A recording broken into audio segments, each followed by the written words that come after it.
Salut, c'est le Duke, j'espère que vous allez bien.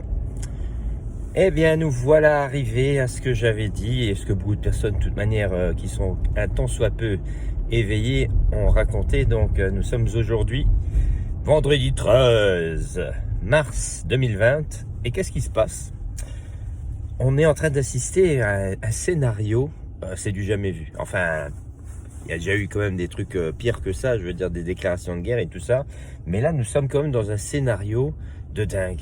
Imaginez les gouvernements, parce que je vous avais dit, hein, le Luxembourg, il est toujours éclaboussé par la France, mais en même temps, c'est pas la France, c'est l'Europe, c'est l'ONU, c'est l'OTAN, enfin, c'est toutes ces merdes-là qui sont derrière, qui décident, en fait, pour nos gugus, qui vont après simplement rien faire d'autre que d'annoncer les consignes qui ont été données.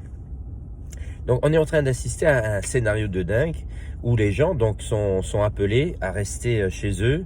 Ici, on a même au Luxembourg aussi, donc moi qui travaille dans l'éducation, à partir de la semaine prochaine, il y aura 2 semaines d'école buissonnière, c'est-à-dire les enfants, ils n'ont pas d'école. Eux, ils en ont rien à foutre, ils pourront jouer encore un peu plus sur le console de jeu. Et puis, bien sûr, de toute manière, c'est pas ça qui va changer leur intellect, puisqu'à l'école, de toute manière, ils apprennent que des conneries. Peut-être que même en restant à la maison, ça va les faire évoluer un petit peu plus, donc de prendre conscience de certaines choses. Donc, 2 semaines pas d'école au Luxembourg. Les lieux publics, donc là on parle de 100, hein, donc on n'a pas le droit de dépasser la centaine, etc. Donc interdiction de se réunir à plus de 100, comme si ça faisait une grande différence d'être à 80 ou 120, bref, tout des conneries comme ça. Pour des malades qu'on ne voit pas, parce que moi franchement je vois personne qui est plus malade que d'habitude, donc pour des malades qu'on ne voit pas, des morts qui sont logiques, je veux dire toutes les années il y a eu des morts, des personnes qui meurent, donc d'ailleurs les gens meurent, si vous ne le savez pas, moi j'ai cru comprendre que nous étions mortels, donc nous étions mortels et puis voilà, c'est comme ça, c'est la vie. D'ailleurs c'est même le plus grand taux la raison de mortalité, c'est justement la mort. Vous voyez, c'est les gens meurent de mort, de vieillesse. Et puis aussi parce qu'ils deviennent faibles. Et puis après, quand les gens sont faibles, vous savez, quand vous avez 80, 85, 90, etc., ben, un petit je vous souffle dans la figure, n'importe quoi peut vous tuer. Donc, mais ces personnes-là, ils vont rentrer dans des comptes de personnes qui auraient contracté un virus. Et puis voilà, et puis tout d'un coup, on commence à faire peur aux gens avec ça. Alors que toutes les années, il y a environ, ça c'est des calculs qui sont faits, on parle de 50 000 à 60 000 personnes qui meurent à travers l'Europe à cause de soi-disant grippe et des trucs comme ça. Donc c'est simplement pour vous dire qu'on est en train d'assister à un scénario de dingue. On observe ce qui se passe et au-delà de ça, ça ressemble, parce que le fait de dire aux personnes restez chez vous, donc les gens vont moins consommer d'une certaine manière, c'est-à-dire ils sont confinés chez eux, ils vont faire des provisions, ils restent à la maison, ils attendent, et qu'est-ce qui se passe? Eh bien l'économie elle prend un coup, et ça peut entraîner aussi un krach boursier. Alors je dis attends, c'est bizarre, il y a même pas 2 ans, vous savez, au moment des gilets jaunes là en 2017, quand ils ont commencé à aller dans les rues, attends, dis pas que je dise de conneries, c'était en 18, c'est en 18 où ils ont commencé. Ça passe tellement vite le temps. Donc, quand il y a eu les premières manifestations des Gilets jaunes, qu'est-ce que j'ai dit aux personnes? Mais arrêtez de consommer, restez à la maison, on va utiliser le printemps quand il fait beau, et puis on va arrêter de consommer, donc de l'essence, donc les carburants, les banques, les supermarchés, etc., etc. On va arrêter de consommer pendant 2, 3, 4 semaines, et là le système va s'effondrer, et derrière, c'est pas pour refaire la même connerie, c'est-à-dire de recréer un système capitaliste, mais j'ai un projet qui s'appelle, un concept qui s'appelle Eden, un monde gratuit où tout le monde pourrait vivre génialement bien. Donc ça, c'est l'alternative, la vraie alternative pour modifier le paradigme dans lequel nous sommes et de dire, maintenant on est dans quelque chose, dans une collectivité qui donne vraiment une chance à tout le monde. Et tiens, comme par hasard, qu'est-ce qui se passe là maintenant? On a exactement la même chose, mais créée par les élites. C'est-à-dire, ils sont en train de provoquer un krach boursier, mais croyez pas, ça sera pas pour créer un Éden, hein, ça sera pour faire une merde orwellienne ou de Huxleyienne, on va dire, de Aldous Huxley, ou bien George Orwell, donc quelque chose de vraiment bien dégueulasse, un système de contrôle encore plus, encore plus pervers que celui qu'on connaît, et donc tout ça, comme un joueur d'échecs. Donc, c'est comme si j'avais anticipé sans le savoir. Après, on va dire, eh oh, t'es quoi, t'es initié ou quoi? T'es initié, tu fais partie de la famille ou quoi, des barbapapas? Non, non, c'est simplement que pour moi, c'était logique de dire, ben, pour faire du nouveau, il faut détruire l'ancien. Et là, ben, on voit bien ce qui se passe avec les bourses qui sont en train de s'affoler. Il y a des gros problèmes. Voilà, les gens, soi-disant, bon, les élites, il faut toujours comprendre qu'ils perdent pas. Ils perdent pas vraiment. Oui, virtuellement, de toute manière, ils ont cet argent qu'ils ont, ces richesses sont virtuelles. Donc, c'est simplement pour comprendre que derrière, il y a quelque chose de nouveau qui est en train de se préparer. Tout est contrôlé par eux. Il n'y a rien qui se passe par hasard, je veux dire, c'est pas un virus qui s'est échappé par accident et puis qui se propage. Non, non, déjà je vous dis, je mets en doute qu'il existe un virus, quoi que ce soit, mais après un beau complot international d'élite, puisque il faut comprendre que les barbapapas, ceux qui sont tout en haut de la pyramide, n'ont pas de patrie, n'ont pas de religion. La seule chose qui vénère, c'est le dieu argent. Finance. C'est-à-dire que parce qu'ils savent aussi que c'est grâce à la finance qu'ils peuvent contrôler le monde entier.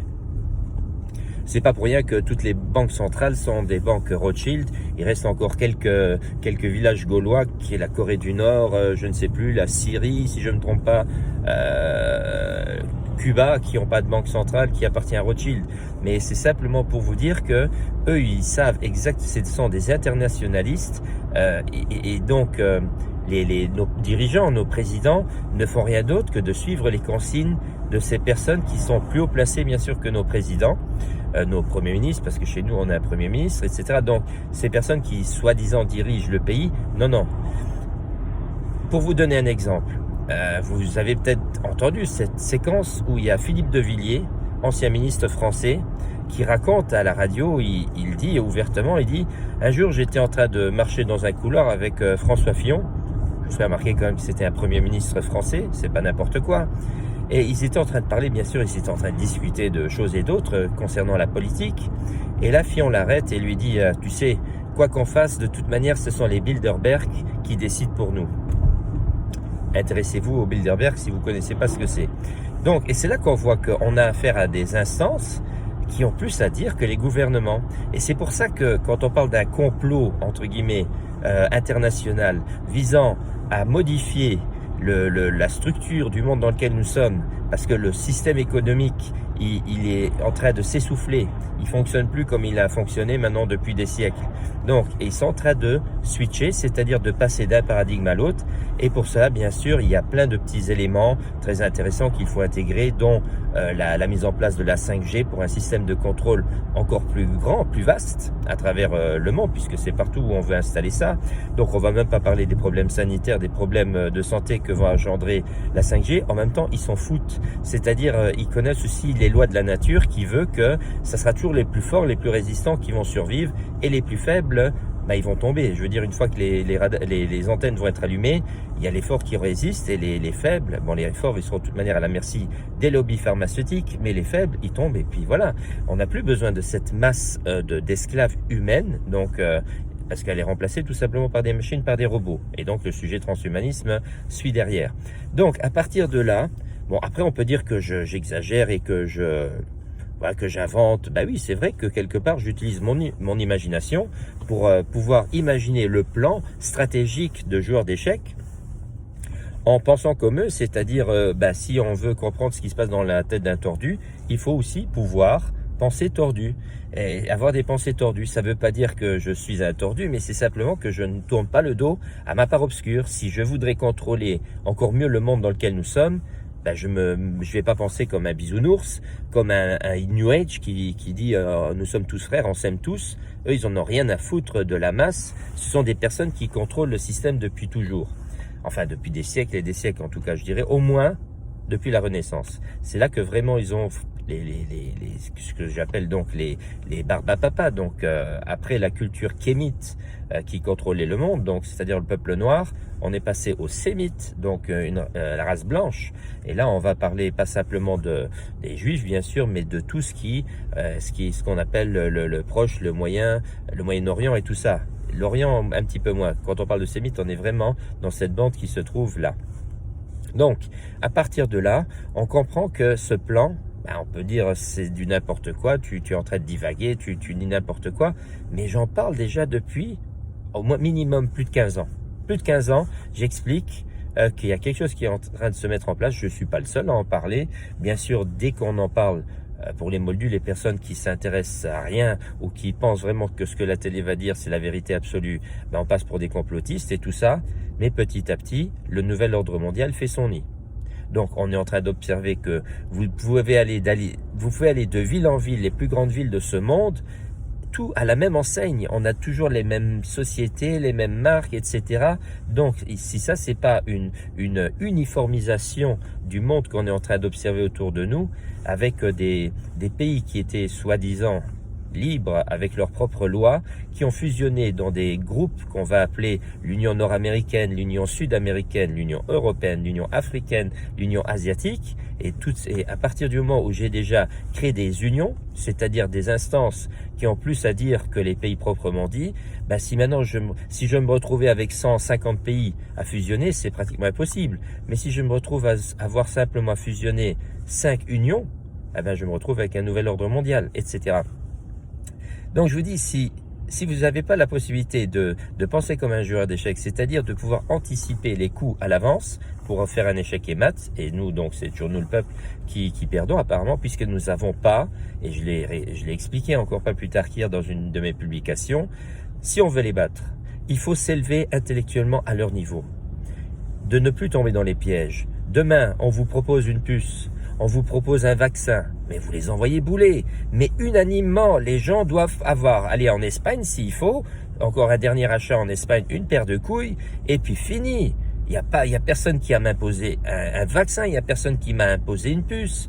Ah, je pourrais pas avoir d'argent si j'ai pas la puce, je pourrais pas avoir ma retraite et tout ça. Eh ben, on stoppe le système, on arrête de le nourrir. Mais pour ça, il faut que les gens, un temps soit peu éveillés, et justement assez de connaissances et aussi un peu de courage pour aller auprès des personnes autour d'eux et de leur dire « Oh, tu veux ça? Tu veux ça pour toi, pour tes enfants, pour tes petits-enfants, pour les générations à venir? Non, ben, il faut qu'on arrête. » Et là, il existe une solution, c'est le concept que j'appelle Eden. Donc, le 1er avril, je vous invite à venir sur mon mur. Et là, je vous passerai un lien, donc ça sera un Zoom que je vais donner, donc c'est un Zoom gratuit, donc c'est un lien, vous aurez seulement besoin de cliquer et vous ferez partie de la soirée où j'explique en long et en large comment fonctionne Eden. C'est quoi Eden? Eden veut dire émergence d'une ère nouvelle. Donc maintenant, nous avons le choix. Ou cette ère nouvelle, c'est le monde de Orwell, Huxley et compagnie, c'est-à-dire ceux qui sont en train de mettre en place, ou bien on leur fait un bras d'honneur, on commence à leur tourner le dos, mais il faut vraiment une masse très importante de personnes qui ont saisi cet Eden et ont créé quelque chose de complètement différent qui n'est absolument pas sous leur contrôle. Voilà. Donc le 1er avril, c'est pas un poisson d'avril, mais j'ai trouvé que c'était une date très symbolique où les gens ils arrivent bien à retenir. Donc je vous donne rendez-vous bien sûr le 1er avril. Entre-temps, je ferai encore des vidéos, bien sûr, et des publications sur Facebook. Mais en tout cas, je vous donne rendez-vous pour ce Zoom. Il y aura le lien, donc probablement la veille déjà, il y aura le lien pour cliquer, pour tomber sur ce live donc du 1er avril. Voilà, je vous embrasse très fort et je vous dis à très bientôt. Ciao, ciao!